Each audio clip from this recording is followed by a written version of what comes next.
This is the kind of scene that neighbors here are becoming all too familiar with, flooding in their area. Driving around earlier today, we didn't see a lot of property damage from recent storms, but I can tell you every time clouds roll in overhead, people here grow more concerned.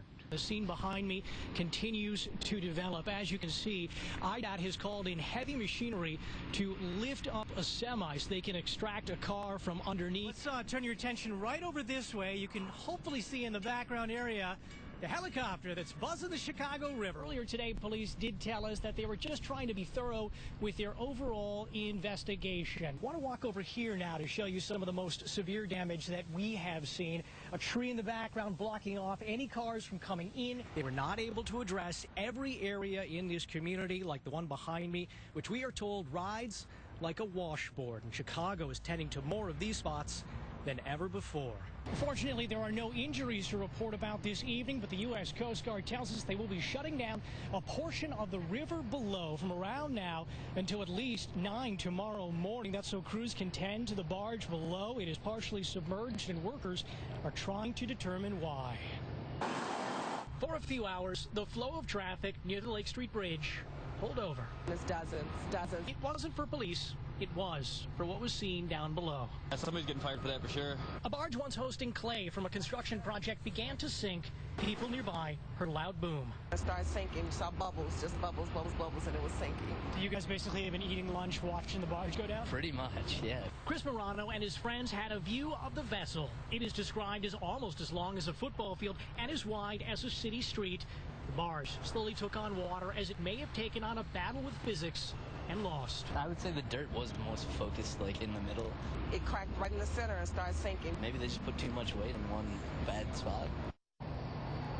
Clark Construction tells us that they are investigating. The Coast Guard says the company has hired people to remove clay from inside, and after that, the barge should be light enough to push to the side of the river. No timetable on when an investigation into a cause will be complete. We downloaded a free noise measuring application. Out here, the noise outside my voice picks up at anywhere between 60 to 70 decibels. When planes fly overhead, that increases to somewhere between 90 to 100 decibels. It is by no means a true scientific measure, but the difference is keeping neighbors up at night.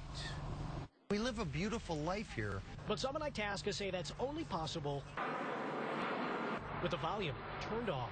It's louder than the loudest train you could hear. It sounds like an air show. It's more like it's just continuous. The mayor's mother, Nancy Prine, kept a list. 250, 10, 252. She recalls hearing a plane's flight path from O'Hare about every 2 minutes. It was never as bad as it is right now. You cannot sit outside on the front of your house, in the back of your house, and have a conversation. Here, look at where that is. This week, the FAA declined a request to hold additional hearings, saying their initial evaluation, including noise assessment, was comprehensive. It adds they are reevaluating a portion of the airport build-out because one runway is being constructed in a different order than first anticipated. Lawmakers like Congressman Mike Quigley are working to pressure the FAA to hold hearings, to alternate the use of runways in the short term. That could mean less air traffic overhead, less noise overheard. having a hard time talking on the phone. Now you can't even watch TV. Even with the windows closed, it's difficult. What investigators discovered in the Motel 6 behind me led them, they say, to a killer, confessions, and one family's grief. My heart just dropped. This is the face of 19-year-old Africa Hardy. Her image remains, but her life was taken far too soon for her aunt, Yolanda Mosley. It was very hard. It was hard. It was hard. And I just don't know. I just can't believe that she gone. Police say under an assumed name, Hardy met 43-year-old accused serial killer Darren Vann at a Hammond motel through the internet site ChicagoBackpage.com. Investigators say Vann strangled her and was caught fleeing on surveillance video, adding he may be responsible for a string of other female victims, possibly spanning decades. It's just unbelievable that this man been running around doing this for so long. Family members say Hardy wanted to be a doctor and was trying to get back into school, but they fear she got caught up in the wrong crowd. Now that her accused killer is caught, they are hoping he gets the death penalty. Jail is too good for him. Mr. Vann. The family tells us the only comfort they're receiving at this time, and it's certainly not much, is the idea that this case could have jump-started so many other cases, and that could lead to closure for so many other families, and they are hoping to meet with those other families in the future to share grief. It's an active search beginning around 10 this morning. It lasted for more than 6 hours, and police tell us it is all part of a thorough investigation. Police take the next steps in learning how many bodies could be left in the wake of accused serial killer 43-year-old Darren Vann. About 20 officers from local, county, and federal agencies stopped by dozens of Gary homes, most of them vacant, neglected by owners and time, and a potential hiding spot for corpses. At least 7 bodies are part of the case so far. So this not all?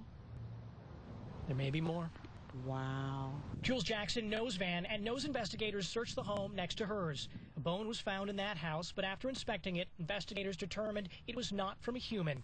Police and sheriff's deputies visited places the accused killer may have visited in the past, and that, says Jackson, may take time. He'd be walking around, he'd be, at the nightclub, so I guess he'd see who watching, walking the club. He'd be everywhere.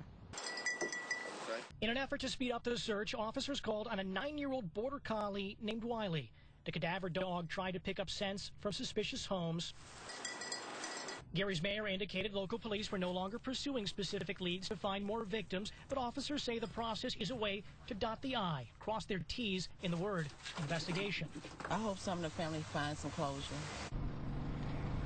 The city tells us 119 homes in total were searched. The police chief updating numbers a short time ago, telling us about 35 officers helped out, and that effort continues tomorrow.